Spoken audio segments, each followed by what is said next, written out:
Sir. Thank you, Ranveer. Good evening. Thank you all for joining for this briefing. You would have perhaps seen some information related to developments since late last night, early this morning, which has been put out by the Ministry of Defense. Just in case it has been missed, I will request Colonel Sophia Qureshi and Wing Commander Vyomika Singh to just update you and fill you in on the details. Thank you, sir. Operation Sindoor पर 7 मई 2025 को हुई press conference के दौरान भारत ने अपनी प्रतिक्रिया को केंद्रित, संतुलित और गैर उत्तेजक बताया था। यह विशेष रूप से स्पष्ट किया गया था कि पाकिस्तानी सैन्य ठिकानों को निशाना नहीं बनाया गया। साथ ही दोहराया गया कि भारत में किसी भी सैन्य लक्ष्य पर हमले का उचित जवाब दिया जाएगा। 7 से 8 मई 2025 की रात को पाकिस्तान ने उत्तरी और पश्चिमी भारत में स्थित कई सैन्य ठिकानों को, जैसे कि अवंतीपुरा, श्रीनगर, जम्मू, पठानकोट, अमृतसर, कपूरथला, जालंधर, लुधियाना, आदमपुर, भटिंडा, चंडीगढ़, नाल, फलौदी, उत्तरलाई और भुज पर ड्रोन और मिसाइलों से हमला करने का प्रयास किया। इन हमलों को इंटीग्रेटेड काउंटर यूएएस ग्रिड और वायु रक्षा प्रणालियों द्वारा निष्क्रिय कर दिया गया। इन हमलों का मलबा कई स्थानों से बरामद हुआ, जो कि पाकिस्तानी हमलों का प्रमाण है। On the night of 7th May 2025, Pakistan attempted to engage a number of military targets in northern and western India using drones and missiles.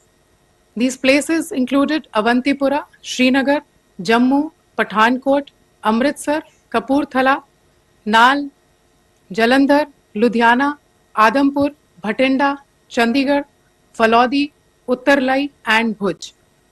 These were neutralized by the integrated counter unmanned aerial system and other air defense systems. The debris of these attacks is now being recovered from a number of locations that prove the Pakistani attacks. आज सुबह भारतीय सशस्त्र बलों ने पाकिस्तान के कई स्थानों पर वायु रक्षा रडार और प्रणालियों को निशाना बनाया। भारत की प्रतिक्रिया समान क्षेत्र में समान तीव्रता के साथ की गई।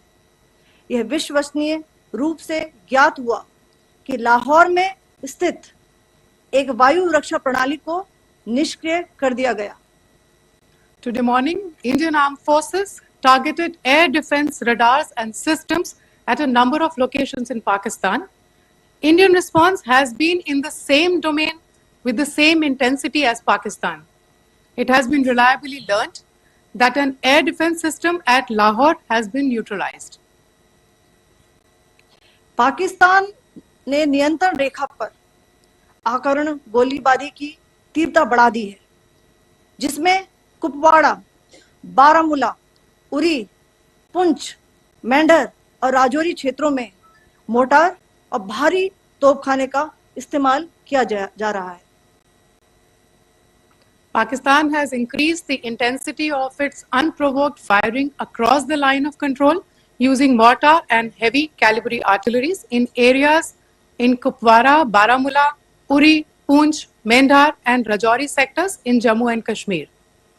16 innocent lives have been lost, including 3 women and 5 children, due to the Pakistani firing. Here too, India was compelled to respond to bring mortar and artillery fire from Pakistan to a halt. Indian Armed Forces reiterate their commitment to non-escalation, provided it is respected by the Pakistan military. Jai Hind.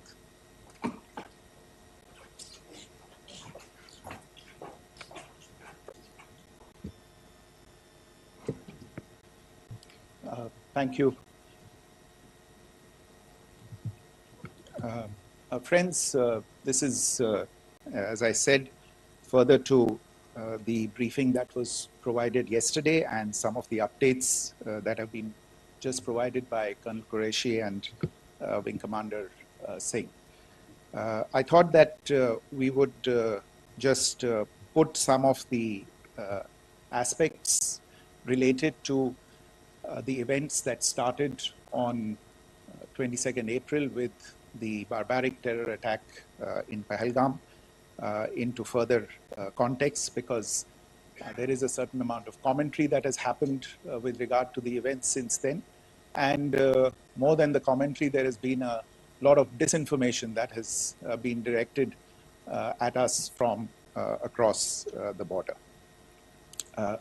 So a few things that I would like you to keep in mind.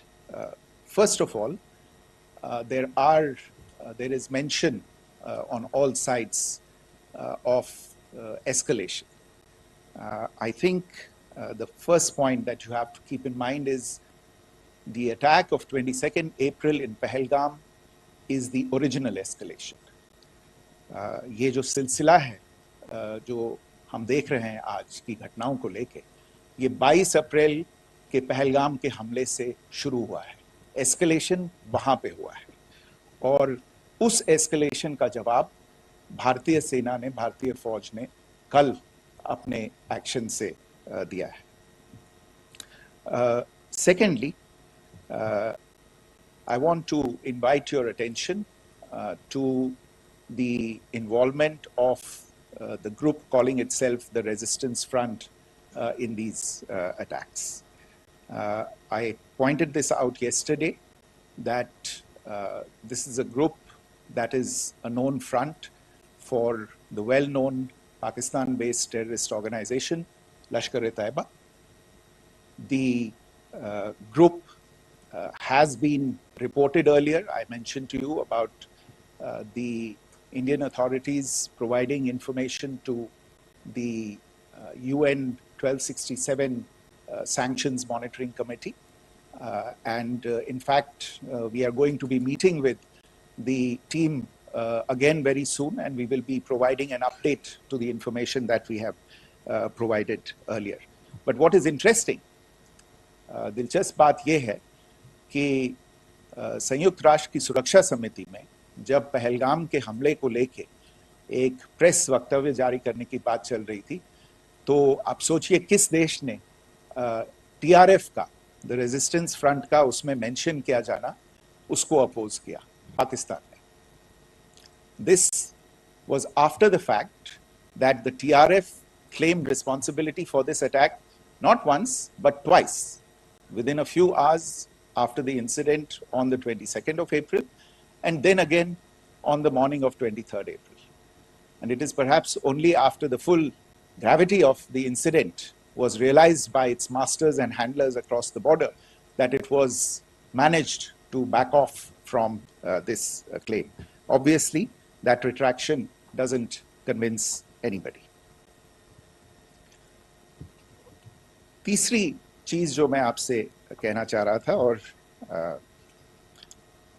Colonel Qureshi और wing commander Singh ने कल भी बड़े स्पष्ट शब्दों में और आज भी आपसे ये बात साझा की है. जो भारतीय रिस्पॉन्स है वो नॉन एस्केलेटरी है, प्रिसाइज है, सटीक है, मेजर्ड है और कंसिडर्ड है. Our intention has not been to escalate matters. We are only responding to the original escalation, as I said, and our response has been targeted, precise, controlled and measured. Only no military targets have been selected.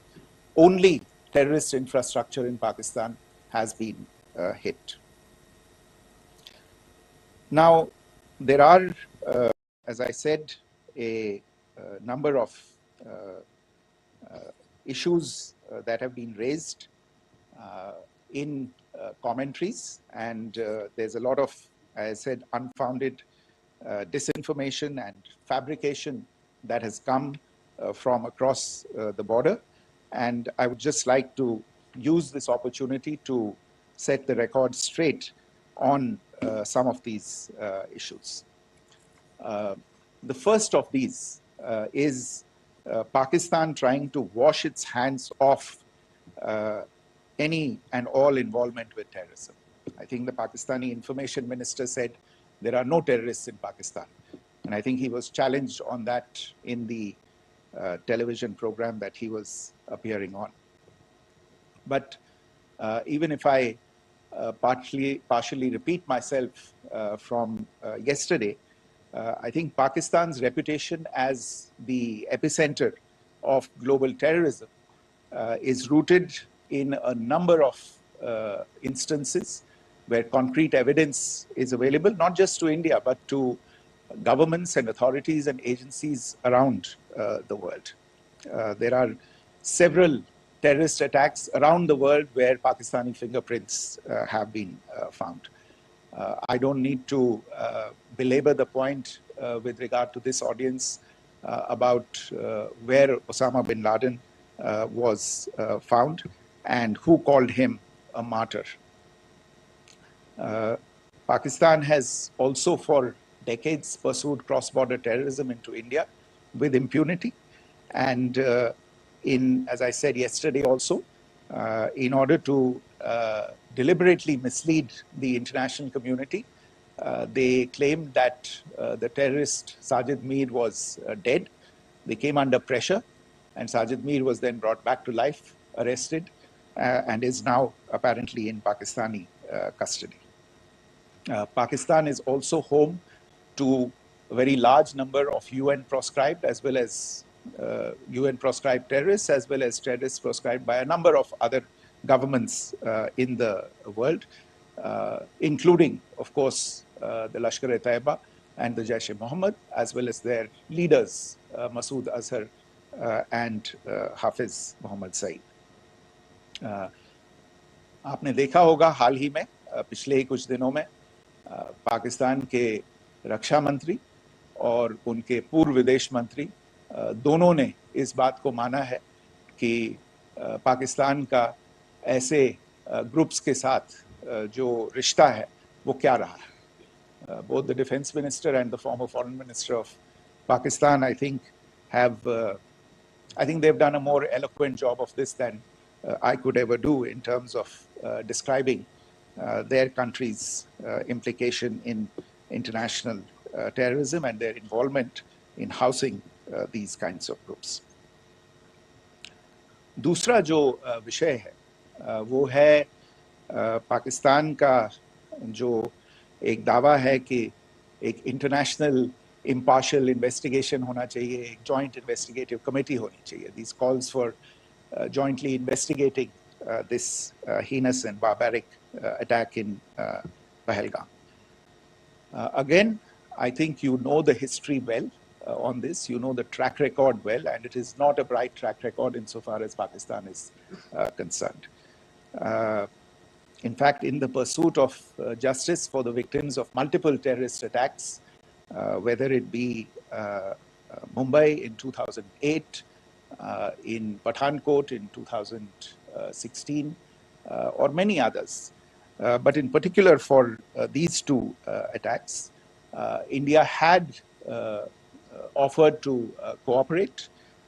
India provided forensic evidence and urged Pakistan to bring the perpetrators of these attacks to justice.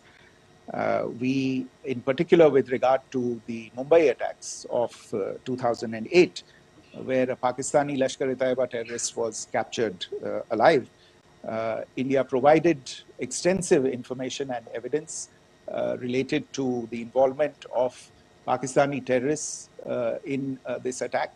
Cases were registered, but you are all aware that these cases have not progressed, despite the formation of judicial teams, etc. And Pakistan has consistently stonewalled all efforts to move the investigation along.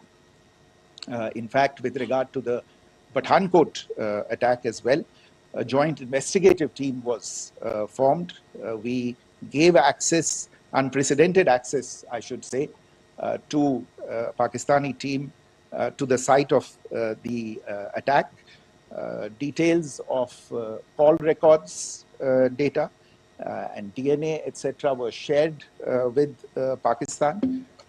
We had shared with them details related that we had been able to access to the addresses of terrorists. We presented evidence against the office bearers of Jaish-e-Mohammed who had conspired in the attack, and the handlers of the terrorists who facilitated them and guided them in. But there has been no movement on this. So in all of this, I think the experience has not been positive, and it certainly doesn't give us the confidence now to take at face value Pakistani assertions of wishing to participate in a joint investigation. These are just delaying tactics. These are just stonewalling tactics. And in fact, there is reason to believe that Pakistan uses the evidence that we provide only to cover its tracks and, in fact, defend the terrorists who we are looking for and obstruct the path of investigation.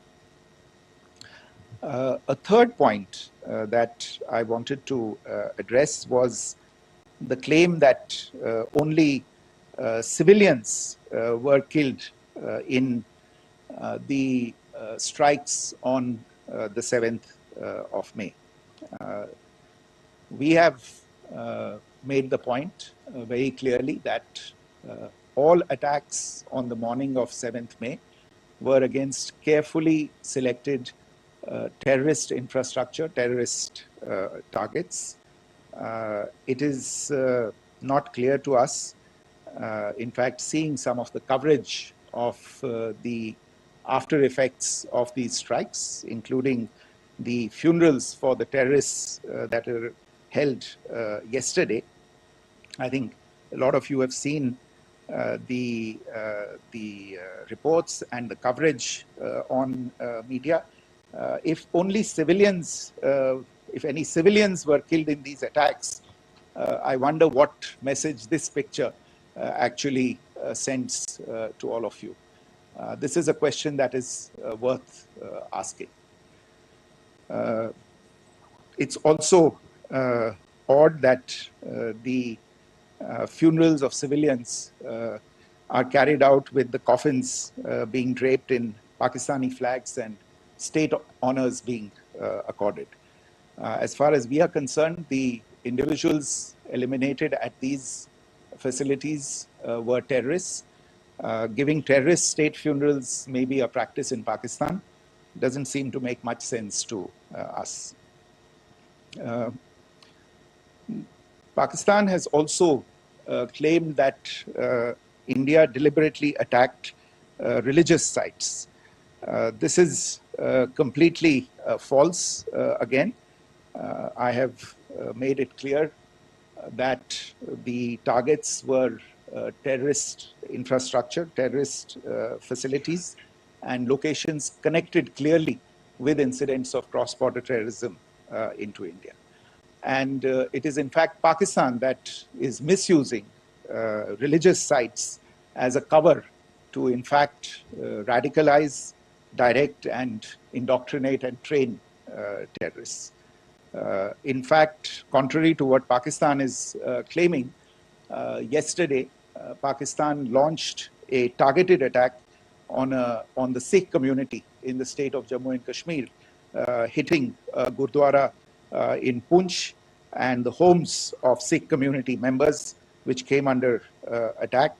And we know that at least 3 individuals were killed in that particular attack.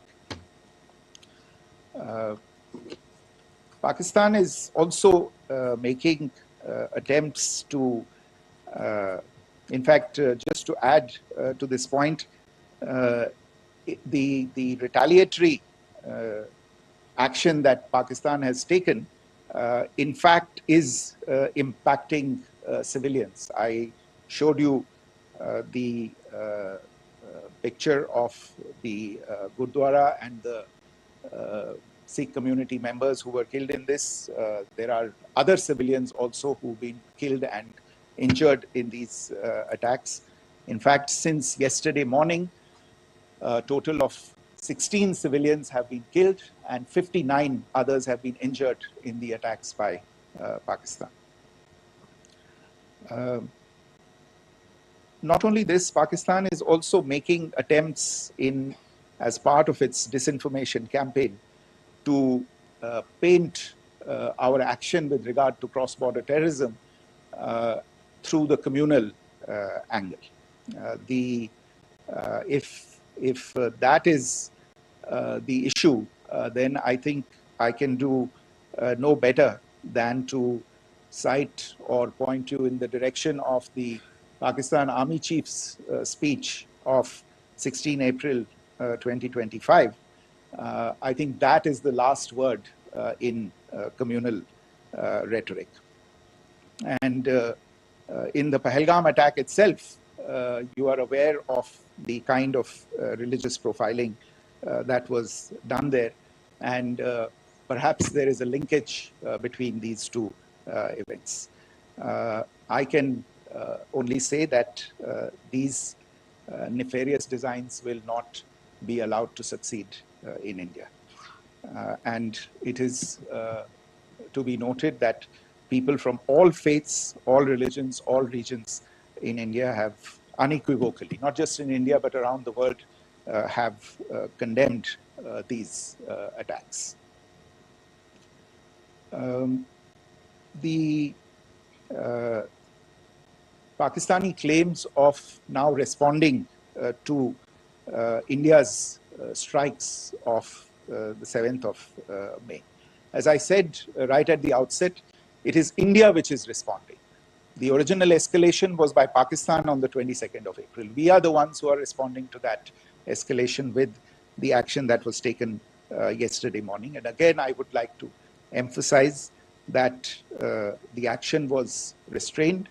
It was directed towards non-civilian, non-military targets and confined to terrorist camps. And again, as we have been saying since yesterday, any further action by Pakistan, some of which we are seeing today, is nothing but escalation by Pakistan now, once again, and will be responded to and is being responded to appropriately. One point that I wanted to also address was the allegations to the targeting of a dam, the Neelam Jhelum project in Pakistan-occupied Kashmir. I want to say that this is an absolute and complete fabrication and a blatant lie. India has targeted only and only terrorist infrastructure, and the details of that, that terrorist infrastructure, together with the locations, were shared with you yesterday by Colonel Qureshi and Wing Commander Singh. I should note that if this kind of a claim is a pretext for targeting Indian infrastructure of a similar nature, Pakistan will be entirely responsible for the consequences that will undoubtedly follow. Finally, I want to address some issues that have been raised related to the Indus Waters Treaty and the disinformation that has been raised in regard to that as well. The fact is that there have been fundamental changes in the circumstances in which the Indus Waters Treaty was concluded, and they call for a reassessment of the obligations under the treaty. Over the last year and a half to 2 years, India has been in communication with the government of Pakistan. We've sent several notices to them requesting for negotiations to discuss modification of the treaty. India has for 6+ decades now honored the treaty, even during periods when Pakistan imposed multiple wars on us, and even when relations were adversarial. Pakistan is the one that has been acting in violation of the treaty, deliberately creating legal roadblocks in India exercising its legitimate rights on the western rivers. Any projects that India sought to build on the eastern rivers, and even on the western rivers, which we are allowed to by the treaty, were always challenged by Pakistan, thereby hampering our rights to utilize our legitimate waters under the treaty. In fact, if you see, the preamble of the treaty itself states that the treaty was concluded in a spirit of goodwill and friendship. Mark those words, concluded in a spirit of goodwill and friendship. ये भारत का धैर्य और भारत की सहनशीलता है जो 65 साल से हम इतनी प्रोवोकेशन के बावजूद इस ट्रीटी को निभा रहे हैं. However, as has been made clear earlier as well, Pakistan has not responded to our requests to enter into negotiations for a reassessment of the obligations under the treaty. A number of conditions have changed. This is a treaty that was based on the engineering techniques of the 50s and the 60s. We are living through the first quarter of the 21st century. Technological changes and technological advancements have to be taken into account. There are demographic changes. There are climate changes that have taken place. There is the imperative of clean energy. And of course, the terrorism that Pakistan has wreaked in the state of Jammu and Kashmir itself has hampered India's ability to exercise its rights under the treaty. Pakistan's persistent refusal to respond to our requests to enter into government-to-government negotiations on the modification of the treaty is, in a sense, itself a violation of the treaty. And therefore, India has taken the step of putting the treaty in abeyance until Pakistan abjures irrevocably its support for cross-border terrorism. Maybe I'll stop there. I mentioned earlier yesterday as well that this is an evolving situation. I would therefore ask all of you to be considerate and restrained. It will not be possible for us or my colleagues from the armed forces to share operational details at this point in time. Beyond that, if you have any questions, may I have time for only a few, and I'll try to answer those questions. Okay, I give the floor to Rishabh. On Secretary, good evening. This is Rishabh from Times Now. I just wanted to understand, as per the press release that has been released earlier today, it says that we have successfully hit at the air defense of Lahore. Does it give our forces a better chances if in case of further escalation? And are there other air defense places as well at strategic location that were targeted? Rishabh, you are violating the first rule that I set out at the end of my remarks.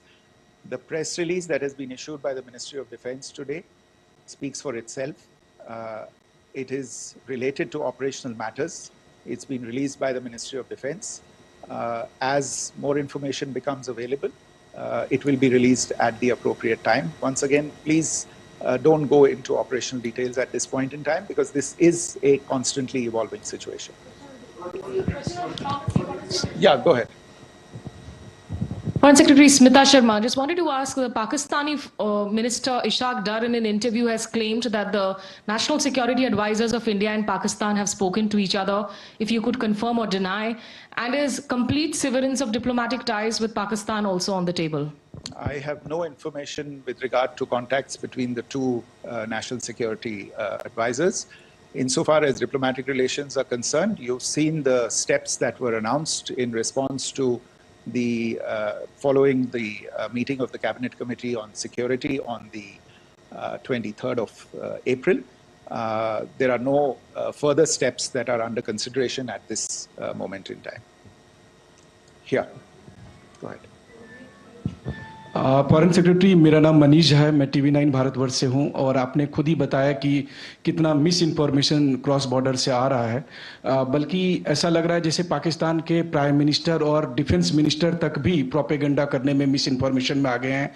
वो कई बार तो ये तक दावा करते हैं कि हम 3 राफेल हमने गिरा दिया, इतने हमने मिग गिरा दिए, और जब उनसे पूछा जाता है तो वो कहते हैं कि सोशल मीडिया में हमने ये सब चीज़ें देखी थी।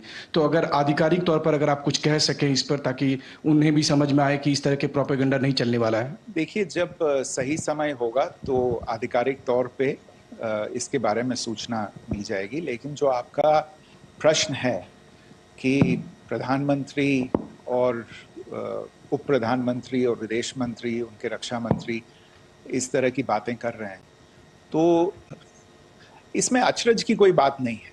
आखिरकार ये एक देश है जिसने अपना इसका जन्म लेते ही झूठ शुरू हो गया था। 1947 में जब पाकिस्तानी फौज ने जम्मू कश्मीर पे दावा बोला, तो उन्होंने किसी ऐसे वैसे व्यक्ति से नहीं, संयुक्त राष्ट्र से झूठ बोला कि हमारा कोई लेना देना नहीं है इससे। ये लोग जो गए हैं वो तो कबायली हैं। वो तो जब हमारी फौज वहाँ पे पहुंची और UN के लोग, संयुक्त राष्ट्र के लोग खुद वहाँ पे पहुंचे, उन्होंने देखा कि वहाँ तो पाकिस्तानी फौज घुसपैठ करके आ गई है, उसके बाद पाकिस्तान को मुंह की देखनी पड़ी और उनको मानना पड़ा कि हाँ, उनकी फौज वहाँ पे कुछ समय से पड़ी हुई है। तो ये जो यात्रा है एक तरह से 75 साल पहले शुरू हो चुकी है। तो I am not surprise that this kind of disinformation is being indulged in. Yeah, Siddhant. So Siddhant from Beyond. Sir, we have seen a lot of negative comments coming from the Pakistani military of escalation. If tomorrow there is an escalation, there are strikes, we know one attempt has been thwarted, what will be the Indian response to those attempts of creating more escalation? Because it is looking like it's going towards more escalation. And my second question is, are any other world powers, essentially the P5 countries, the West Asian countries, reaching out to de-escalate the current situation? Look, on escalation, we've already made our stance clear. I mean, there are 2 basic points. First of all, it is Pakistan that escalated on the 22nd of April. We are only responding to that escalation. And then what we have said yesterday and what my colleagues have said today, that now if there is an attempt at further escalation by Pakistan, it will be responded to in an appropriate domain. And therefore, the choice is entirely that of Pakistan to make. As to your second question, I don't think I can do better than to point you in the direction of the statements that are being made from practically every chancellery in the world and the sentiment that they are carrying. That sentiment essentially, and for the major portion, is support for the government of India in the context of the condemnation of the terrorist attack in Pahalgam on the 22nd of April. There is wide recognition of the government of India's right to respond to these attacks in self-defense, and of course a desire to ensure that there is not further escalation. I think these statements speak for themselves. Yeah. There. Sir, this is Mosami from India Today. Now, in the all-party meeting, we have learned that the defense minister has said that, in the operations in Sindoor, almost 100 terrorists were killed. Would we have any details about what is the number like, and also about if there were any big faces, masterminds, terrorist masterminds who were in fact killed? There is also a report that Masood Azhar's family's 10 members have been killed, and Rauf Asghar, who was actually the mastermind of Pulwama, he's also been badly, severely injured. I don't have information at this point in time to share with you on these issues. But as I said, I think, there is so much information out there on television, in the news media, in social media, that it sometimes looks like a long time has passed since this. Please understand that slightly over 36 hours only have passed since this operation was undertaken. Let us have some patience. Information will come out. It will be shared in due time. Shruti. Thank you, Foreign Secretary. Shruti Ranjan from Bloomberg. Sir, could you give us any understanding whether India has moved the IMF or the World Bank to kind of, sensitize them about the the bailout that Pakistan has, and the kind of stuff that the Pakistan government is doing? Look, we have an executive director at the IMF. Tomorrow there is a meeting of the board of the IMF, and I'm sure that our executive director will put forward India's position. The decisions of the board are a different matter. You know the process through which they are made. But I think the case with regard to Pakistan should be self-evident to those people who generously open their pockets to bail out this country. And since you are from Bloomberg, I think you would have the data on how many IMF bailout programs have been, very good, thank you, have been sanctioned in the space of the last 3 decades. And I think you would also have an idea of how many of those programs have actually reached successful conclusion. Probably not many. So I think this is a decision that board members have to take by looking deep within themselves and looking at the facts. So we can, one last question, sir. Yeah. One last question. Foreign Secretary, I'm Siddhant from CNN News 18. I would like to know, since it's an opportunity to speak to you, I would like to know the response coming from United States since last 3 weeks. Saudi Arabia, Qatar. In fact, Prime Minister Modi spoke to Qatar before the strikes that evening. Perhaps how do you read the support coming from these countries? Perhaps traditionally they were seen on the other side. This time around, their statements are strong worded. In fact, India-Saudi joint statement also had a very strong condemnation, strong worded condemnation. United States at all level have condemned the attack and have extended support. In fact, Saudi Deputy Foreign Minister is in India. He just met EMS Jaishankar. Also, if you could shed some light on his visit, his meeting with EMS Jaishankar. In fact, we have also been told that he met Prime Minister Modi. Thank you. Look, all the countries that you named and many others, we have been in touch with them. The Prime Minister has spoken to a large number of world leaders. A large number of world leaders have called him, as have called the External Affairs Minister. As we speak, there are conversations going on today as well with world leaders. And your assessment or conclusion of the general tenor of these messages is very much on point. And I think this is a recognition of the fact, firstly, of the barbaric nature, the unprecedented nature and character and features of the attack in Pahalgam, and a recognition of India's right to respond to this. And also a recognition of the fact that in responding, we have been nothing but responsible and have done so in a restrained, in a measured, and in a non-escalatory manner. I think that counts for something. People have taken that into account, and that is what is explaining the kinds of reactions that we are seeing. And we appreciate the sentiments and the statements that have been made by the vast majority of world leaders. Yes, the Saudi Minister of State for Foreign Affairs is in Delhi. He had a meeting with the External Affairs Minister earlier today. I don't have further details at this moment, but if there are details, the ministry will share them at some point with you. Thank you. I think that's all we have time for today. We'll join you again soon. Thank you all. Thank you.